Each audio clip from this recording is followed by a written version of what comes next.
The world's a wonderful place because all that diversity and different stuff and cool and everything. And even cars are like that, as we know. And so the car culture.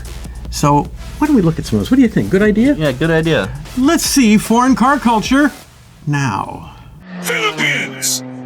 There was a need for Jeep parts in the late 60s because there were a lot of Jeeps left behind by the Americans. It's Mike's but there were Filipino parts that cousin, were missing. Rommel. So my grandfather decided to make the parts and to complete the Jeeps that the Americans left behind. Oh my God! This thing's about to explode! Yeah, so many people are cutting class, cutting work to come join us. These are pretty much part of Filipino culture. Like back in the 1940s when the Americans came here, like Filipinos fell in love with a jeepney and just became smaller and smaller until it became this OTJ type of Jeeps. That's cool. That's really cool. Smaller and smaller, but with bigger and bigger engines. Yeah. You know damn well those are not flathead 4s. No. That's how it always goes with cars. You're always like, let's make it smaller. Let's make it lighter. Now let's put a bigger engine in there. I have no problem with that. I think small and light's a good idea. I've promoted that once or twice. Yeah, I think you've had good promotion on that. The thing that's interesting is that this was, if you will, the seed was planted by the former American presence in the Philippines. I'd love to know what engines they're putting in. My gut feeling would be something Japanese. So maybe Toyota 1.6 or something. Maybe even old Isuzu engines because there might be a lot left since the cars aren't around. Yeah, true. Cool Isuzu. I used to have one. Next clip. In the 1950s, a Dutch car company called DAF came up with a thing they called variomatic transmission. It was actually the first CVT, which is on a lot of cars nowadays. But theirs was a little different in how it worked. One of the oddities was you could go as fast in reverse as you could forward with a variomatic. Whoa. Thankfully, the small engine kept it from getting too crazy, but as the Dutch are wont to do, they adapted, and they created a racing league for driving in reverse. Netherlands. Yes! Oh, go number 71! Oh, geez, the Dutch, man. Yeah, it's great. No, this is, let's face it, this is why they're in Dutch all the time, okay? Oh, yeah, he's really really pushing going. It. Whoa. He sure is. Oh! And this is also the reason you don't have rear wheel steering. Yeah. Okay. Oh, and another one. Oh, dear. How sad. Took the turn too fast. The DAF CVT was great because it used, and I'm not joking with this, fan belts. It was a belt drive. You had a drive shaft that came out to these two clutches, and there was a place for the belt there, and another one that went to the axle. Oh, wow. And the engines on the old cars, I think they were 2-cylinder, 750, 850 cc. So they didn't generate a lot of power. No. But when you're going backwards and you're steering with the rear wheels, you don't need a lot of power. My fault, I must have fell asleep. These new Brunt boots are just so comfortable. These things are great straight out of the box. No painful break-in period when you're just hoping that they're gonna feel right. They're right immediately. And they're great to work in. They're super durable. These Omen boots are water resistant and they're made with barnyard resistant leather, which is great when you work at Donut. The outer soles of these are slip, oil, and heat resistant. You're getting a lot of value with these boots. They're tough, they're lightweight, they're breathable, so you can wear them all day while you're on the job. And if for any reason you want to send them back, Brunt will let you, even after you've worn them to work. That's how confident they are in them. If you want a boot that looks great, feels great, and gets the job done, try out a pair by Brunt. Click the link below to learn more. I'm going to get back to napping in them. As we saw, okay? As we saw. We got two cars flipping on low power. It's crazy. I guarantee you there are more than just those two, okay? It had these two spindles, okay? And basically see how the thing is moving? Yeah, it changes the gear ratio that way. As these spindles, the faster they go, the belt actually moves up to a larger section. It's tapered. And the system worked. It was fine for around town for low-speed cars, okay? DAF ended up developing with, I forgot the outside firm, a version that used a metal belt instead of a fan belt. And that ended up as the basis for a lot of CVTs in cars, even today. Okay, but the way it was laid out, it had to exist. It didn't work on front drive cars because you had to have clearance behind the engine. So the engine would be way out front. Oh yeah. Okay, so they were doing front engine rear drive. But the small DAF was the original, just was called the DAF, and then they made a custom version called the. Can you guess what? FOD. No. Oh. The DAF Odil. Next clip. Sweden. The cars, the clothes, the quiffs, the music. You get it. The Swedish interpretation of the American lifestyle eventually became known as ragare. For outsiders, ragare can be best described by such terms like rockabilly, youth gangs, hot rodding, and hillbilly. It's mostly the full-size sedans and coupes from General Motors. Particularly Pontiac claims the top spot with the Bonneville and the Catalinas, followed by plenty of Chevrolets. And you know, a 1959 or 1960 Cadillac, particularly the Eldorado, is just a common sight. Common sight in Sweden? That's pretty crazy. Yeah, it is. Although I have to admit, I was working in my Geely days at the Geely's design headquarters in Sweden, and Peter Horbury said, "Hey, let's go to a car show." And I went out with him on a Sunday in a parking lot, and it was all American Iron. I was really surprised. Like, what? You do see older American cars in Sweden, and they're not a complete rarity. So it's kind of neat. You know, seeing as like most people have been going on to like different types of nostalgia, like 80s, 90s.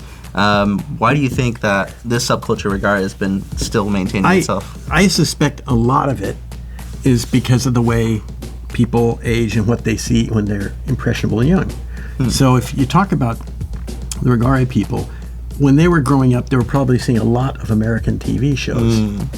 77 Sunset Strip, Route 66, all these things where cars were part of it. And you get exposed to that as a youth, and it sticks in. So as they get older, more affluent, they can buy it, and the cars become available, and they start cruising around the world. That's why, you know, the younger group as they get into the cars that they grew up around. Okay, and you got lunatics like me that like any car, it doesn't matter. And then you got those guys that go to Radwood and dress like they're in Miami Vice. Exactly. Bye, Sweden. Next clip, please. Okay, this next clip is from Iceland, which isn't icy. It's more like green, but Greenland is icy. I don't get it.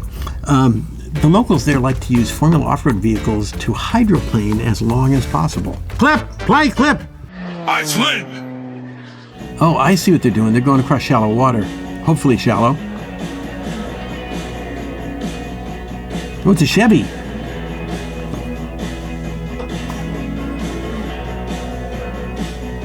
Uh-oh. Uh-oh. Oh, no. That's the loser of the day. But you know, even second place is first. That's deep water. Yeah, it seems to be. That's not quite hydroplaning. Neither's that. No. That maybe that guy thought rather than try to hydroplane, he pretend he's a submarine. Could be. I've never heard of this one either. Have you? No. But I tell you, coming from Iceland, I can think of an even better version. Really? You know how Iceland has a lot of volcanoes? How about one where they try to aquaplane over the magma? Huh? Would that be spectacular? Crazy. Or what? Yeah. Sign me up. The whole situation to me with the tires in this case is interesting because they're trying to aquaplane, keep going across the top of the water. And if you have like rain tires, the purpose of rain tires is to get the water out. So these have to be non-rain tires of some kind. They look off-roadish. They could be designed to get the water to actually build the water up.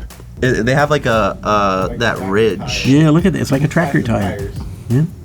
That's what that is? It looks a lot like it, where it's single large tread on a relatively for lack of a term, slick base. Yeah.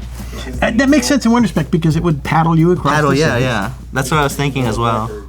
Bob, would you be willing to try this? Definitely as a passenger. And the reason I say that is this probably requires a completely different set of skills to be behind the driver's wheel. I think so. And if I were in there, I would probably turn into the submarine almost immediately. Ooh. Okay. I think, this is just my personal opinion, I think we should swim on to the next step. Sounds good. Let's go. Thailand. Have you ever seen such a big engine on a boat? These are Thai longtail boats used in rivers and canals. These boats are further enhanced with an incredibly powerful outboard motor, making them ideal for shallow waters. For example, look at this engine and its enormous exhaust.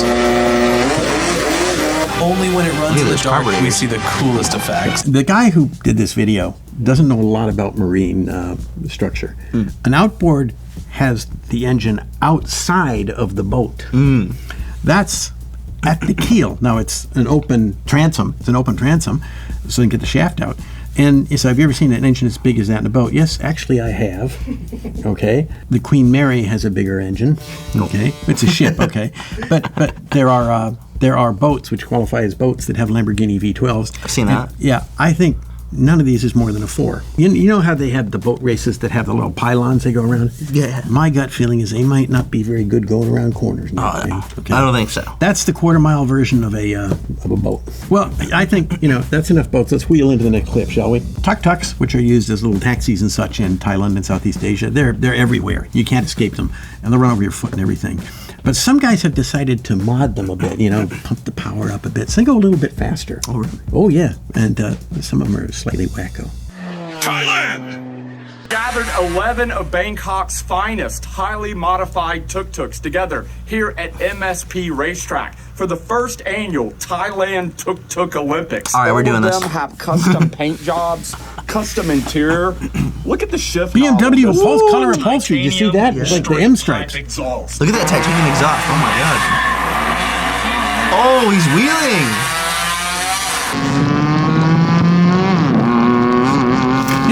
This redefines stability. They're all doing that three-wheel motion, dude. Well, I'm glad we took a look at that. Yeah, that's great, yeah. I'll tell you one thing about it's bizarre, though. We only saw the drag race. I'd love to see him in the corners. Yes. Okay? Particularly packed up, That would probably be similar to the DAF reverse racing in terms of the attitude that we would see in cornering. And the other one would be more fun if they were doing that with paying passengers. That's true. I want to see that. That would have been even more spectacular. How well could they corner with 2 more people in there? Yeah. So we hear a lot about tuk-tuks being in like Southeast Asia and everything, but we don't really see them here. Why do you think that is? Why do you think they're centralized there? Well, first of all, common sense. Okay. No. In a situation, in a way, there's a connection here to the jeepneys in Philippines. The jeepneys became taxis. Okay. Larger, you could get more people in them. Without the free supply of jeeps and a developing economy where 3-wheelers were being used, this is, if you will, a logical extension to make a 3-wheeler that can carry other passengers. I get it. It's like converting a Chevy Tahoe into a limo. Yes, as your local culture would alter that scenario, shall we say. All right, let's tuck into that next clip. Good idea. There were an awful lot of American cars in Cuba. Most of them were American cars. And after Fidel came in and there were a lot of embargoes, if you didn't want to drive a Soviet car, and who does, you kept your American car on the road and kept it on the road, and they have done some wacko customs there. Cool customs, I should say, not wacko. First of all, they all have 4 wheels. Oh, okay. Can't beat that. Okay. Stability. Cuba! The driver often had to pay some loving attention to his beautiful 52 Chevy. Behind it's a lot. It's really interesting to take a look under the hood at some of these vehicles, and you'll see they have to sometimes pound the parts into shape to fit inside the vehicle.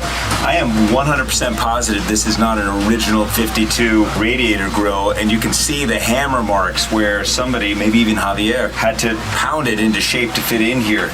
Yeah, that looks like it's got some handiwork. I've heard stories of some of the locals keeping the cars on the road by doing engine transplants. And sometimes they would use the engines out of Lada, which are derived from a Fiat, and the old 1.4 liter pushrod's actually pretty indestructible. Really? Yeah. But it is weird, the concept of a, let's say, a mid-late 50s American car with a 4-cylinder 1400cc engine in it. It probably gives new definition to leisurely performance. But hey, it's an island, it's small. You don't have to go that far. So you don't have to go that fast, for crying out loud. Nah. It's neat to see all the older American cars there, and there are a ton of them. When, you're trying to keep an old car like this alive. Yeah. What parts do you think would be the first and the most common to fail? Well, we got one example already right there is a radiator. Yeah. Radiator's going to be common to fail. You got to rebuild it. Yeah. Or Replace. you get a different one. Yeah. Yeah. And if it doesn't fit, you make it fit. Exactly. What could be easier than that? Yeah. Okay, well, that's an interesting Cuban sandwich, but why don't we go to something different? Next clip! 次は私の大好きな日本。向こうで暴走族のバイクライダーはね、サウンドバトルありますよ。It's really cool. Bosozoku, by the way, means speed violence tribe. And they're not violent. They just rev these things like nobody's business and see who can make the most racket. Ooh. You seen this? No. Roll the clip. Japan. Yeah. Hey, is that a Suzuki? Yes. Yeah. Joe Suzuki. My Kizaki does not sound like that. I do want to get exhaust technology. Didn't sound so hot pulling away, did he? Why are they doing this? What's going on? I'll use an Australian term, okay? You say, why does a dog lick its balls? Because it can, okay? This is a lot of guys who in Japan, some of the traffic laws are incredibly strong, particularly on speed and such. So this is a way you can do a lot of tuning on your bike and not just go out, race, and get nailed, okay? So this has taken a part of that, and it's a special, it's a very strong part of the motorcycle side of things. There's also a car bosozoku, okay, which is what I hung around in. I mean, I just only got half as many wheels, you know. but the guys will work. They'll put a lot of work into getting the exhaust the way they want it to sound. It sounded great when you sitting there revving it, but when he took off, it didn't sound so hotsy-totsy. The car thing is probably philosophically like the sort of street racers you'd see on the Pacific Coast with the guys with their imports racing like on Mulholland Drive. And I did that too. Sometimes using my mom's Volvo. Bob's been around. Well, I mean, if it's got four wheels, I like it, you know? If it can go around a corner in a fun way, doesn't have to be fast, just fun, that works. A little oversteer there, but I don't like drifting, personally. A lot of what we see on the JDM thing, where the cars are lowered, better wheels, they look like escapees from Initial D. Yes. That's kind of the direction they go with bosozoku. Some of the bikes will be beautifully set up to go fast, and they might not go fast. They might not ever take it fast, but geez, they're good for it. All right, let's rev our way up onto that next clip. And don't bug me about it, okay? Exactly. Back in 1978 here in Germany, they stopped building the Volkswagen Beetle. Yeah. But in Mexico, in Puebla, they built the Beetle till 2003. They like it so much they'll put that car up against anything. And we'll see an example of this where a Beetle is put up against something you'd never think of it being put up against. Let's see this. Mexico. There we go. Ooh. What is that, a McLaren? Yep.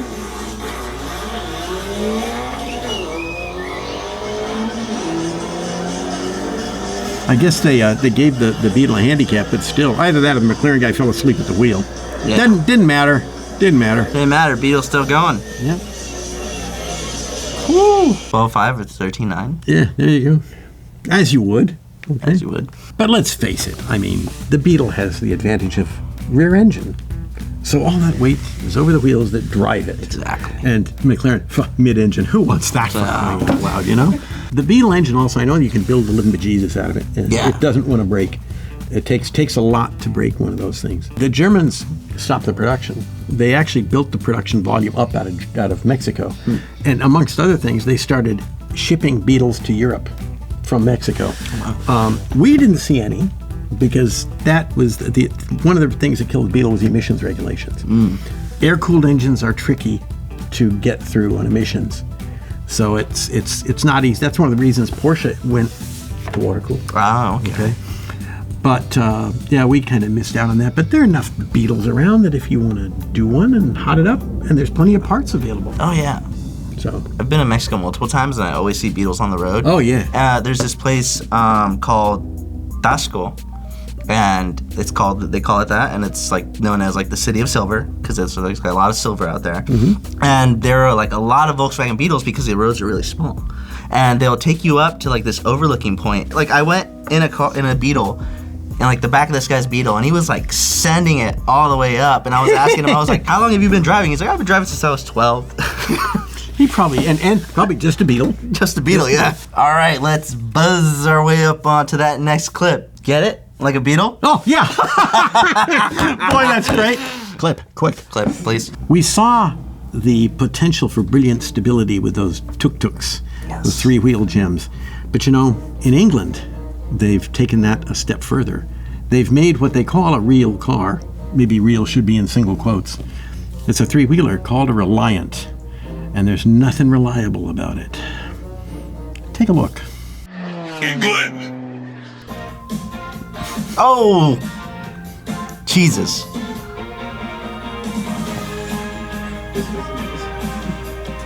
Oh, God.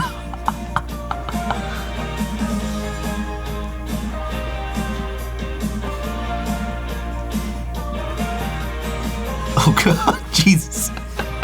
This is just so dramatic. That sweet little thing is called the Reliant Robin. Oh. England had a tax category that made three-wheeled vehicles advantageous. Now, I don't know what you'd think they were advantageous for other than rolling over, but that was about it.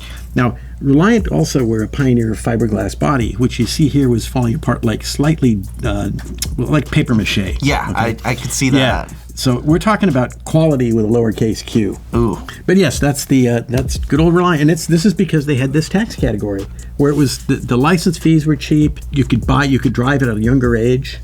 Because I guess my guess is they were trying to find a way to kill off kids. Yeah, okay. I can see that. That's maybe that was it. Too many problems with kids out there in the UK. You know, we've found a way to combat youth crime. You know, we just put them all in Reliant Robins, let them go racing. Don't I need a seatbelt, sir? No. Thank you for joining me today. Thank you for having me. This was a great episode of RMS, if I may say so, even though I was in it. A lot of variety. Lots of variety. Most importantly, if you like this, if you want to see more, click below. Join us.